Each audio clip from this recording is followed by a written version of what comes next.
গ্রাম ছাড়া ওই রাঙামাটির পথ, সেটা রাঙামাটিতেই আছে, কিন্তু পিরোজপুরে আছে কালোমাটি।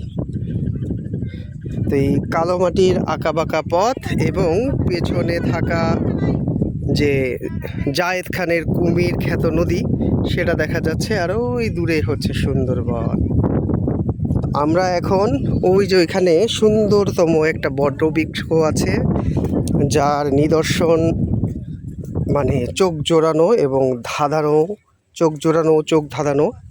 তো আমরা সবাই যাচ্ছি দলগতভাবে পিঁপড়ার মতো লাইন এবং সারি দিয়ে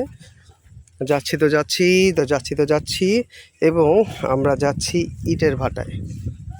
তো এখান থেকে আমাদের এক দল, ওই যে দেখেন, তারা হচ্ছে কাদা দিয়ে শর্টকাট মারতেছে, কিন্তু আমরা প্রকৃতিপ্রেমী, প্রকৃতিকে ভালোবাসি, তাই তো রায়ানকে ছাতি হাতে ধরায় দিছি।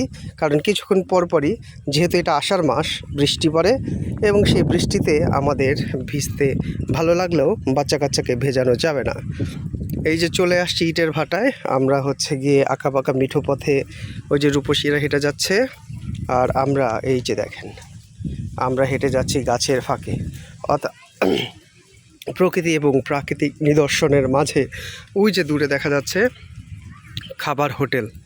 অর্থাৎ পেট ঠিক তো সব ঠিক, তাই খাবারের খোঁজে আমরা যাচ্ছি কোথায় কোথায় কোথায় কোথায় ইটের ভাটায়। পিরোজপুরের ইন্দুরকানি ভান্ডারিয়া থেকে আমি ঘুরি ফিরি খাই দাই, আমি আপনাদের মিঠু ভাই চলে আসছি ইটের ভাটায়।